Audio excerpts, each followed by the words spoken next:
भाषावाद की पराकाष्ठा। पहले अध्याय में यह बताया गया कि राज्य पुनर्गठन आयोग की सिफारिशों का एक परिणाम तो यह है कि आयोग ने जिन विभिन्न राज्यों के गठन का सुझाव दिया है, उनके आकार में असमानता है।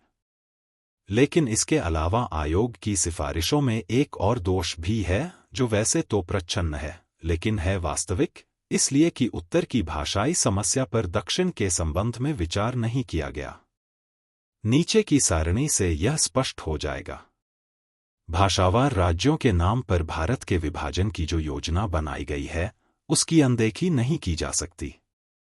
यह उतनी अनपकारी नहीं है जितनी आयोग इसे समझता है। इसमें जहर भरा है और यह जहर इसी समय निकल दिया जाना चाहिए।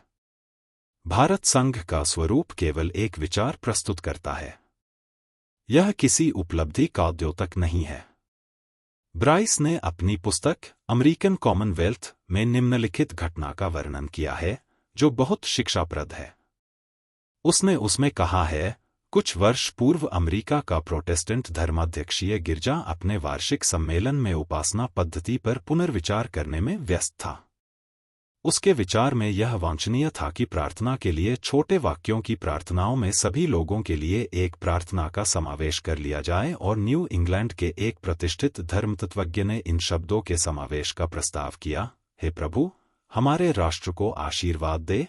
यह वाक्य एक दिन तीसरे पहर को तत्काल स्वीकार कर लिया गया, लेकिन दूसरे ही दिन यह फिर विचारार्थ प्रस्तुत हुआ। राष्ट्र शब्द पर आम लोगों ने यह कहकर नेक आपत्तियां उठाईं कि इससे राष्ट्रीय एकता की अतिशय मान्यता का भाव प्रकट होता है, तो उसे अस्वीकार कर दिया गया और उसके स्थान पर ये शब्द स्वीकार किए गए, हे प्रभु, इन संयुक्त राज्यों को आशीर्वाद दे। भारत तो मानसिक तथा नैतिक दृष्टि से स्वयं को संयुक्त राज्य भारत कहलाने का पात्र भी नहीं है। भारत संघ तो संयुक्त राज्य भारत से अभी कोसों दूर है। लेकिन उत्तर के इस समेकन और दक्षिण के विभाजन से यह लक्ष्य सिद्ध नहीं हो सकता।